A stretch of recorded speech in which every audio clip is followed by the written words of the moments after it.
बस असी ना हुण बाज के शादी कर लांगे।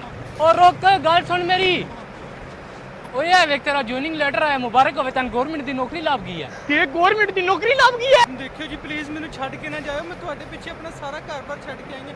ਅਗਰ ਤੁਸੀਂ ਮੈਨੂੰ ਛੋੜ ਕੇ ਗਏ ਮੈਂ ਮਰ ਜਾਵਾਂਗੀ। ना ना तू टेंशन ना ले, मैं तैन नहीं छड़दा। असी दोने विआह करावांगे, चल तू। ਓਏ ਯਾਰ ਨਾਲ ਜॉइनिंग कर ली, ਅੱਜ ਆਖਰੀ ਡੇਟ ਹੈ ਜॉइनिंग ਦੀ।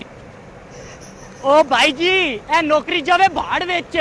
भाई जी नौकरी चली जावे, बेगम नहीं जानी चाहिए। चल नहीं रुक पुੱਤਰ रुक रुक, ਮੁਬਾਰਕ ਹੋਵੇ ਕੁੜੀਏ ਤੈਨੂੰ ਗਵਰਨਮੈਂਟ ਦੀ ਨੌਕਰੀ ਲੱਭੀ ਹੈ ਤੇ ਅੱਜ ਜਾ ਕੇ ਜॉइनिंग ਕਰ ਲੈਣੀ।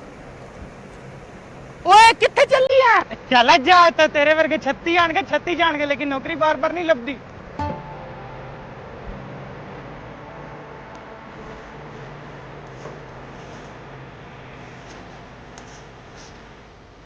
भाई जी कागज फटे हुए तो जॉइनिंग हो जाती है।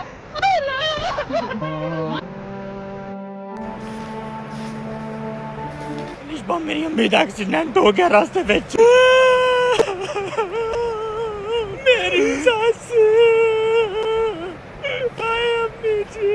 मैं जल्दी जल्दी बैंक जांदा, उत्तों 25 लाख कट के अस्पताल जांदा दस्ती। रुको एक मिनट रुको, देखो जिवें ओ तुहाडी मां है इवें ओ मेरी मां भी है, ते एक ना एक दिन हर किसी ने जाना ही है। ओ तेरा दिमाग खराब हो गया, कैसियां गल्लां कर रही ते है? होर किहो जिहियां गल्लां करा, पूरी जिंदगी तुसी कमाया ते बड़ा औखा 25 लाख इकट्ठा कीता ते हुण तुसी एक पल विच ही ओ 25 लाख अपनी मां ते ला दे। नाले बंदे दा किहड़ा पता हुंदा ओ बचेगा कि नहीं बचेगा। ओ तैन शर्म नहीं आंदी भी आई दी गल करदे हो। अम्मी जी दादी दे नाम ते 5 किले ने जेड़े हाईवे ते लगदे ने। घट्टो घट्ट अज उन्हां दी कीमत 10 करोड़ है। अगर अज अब्बू ने साथ ना दिया ते सारी जमीन ताया अब्बू दे नाम हो जाएगी। मेरी मां है ओ मां, अगर उदे ते 40 लाख भी लगदा है ना तो तुसी लाना है। अगर जरूरत पई मेरे सोने दे कंगन बेच दियो, लेकिन उन्हां नु कुछ नहीं होना चाहिए। चल ठीक है, मैं करदा अपनी मां वास्ते तेरे कंगन बेच देता। मेरा पुत्र दादी नु कुछ नहीं होना चाहिए, मैं उन्हां दी खिदमत करांगी। अगर उन्हां नु कोई नहीं रखदा मैं उन्हू रखांगी। ए हुन टेंशन ना लवे, इदे कंगन बेच के अम्मी दा इलाज करावांगा। एक बारी दादी दा इलाज हो जाए फिर अम्मी नु दसांगा कि दादी दे हिस्से विच ते 2 मरले आंदे ने जेड़े चाचू ऑलरेडी कब्जा कीता है।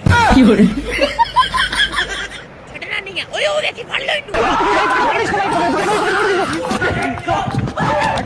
मैं माफ कर दो यार चाचू। अगे तो बाद ना मेरे भरा नु ना छेड़ी, तैन नहीं पता मैं कौन हां। दस इनू कौन हां मैं?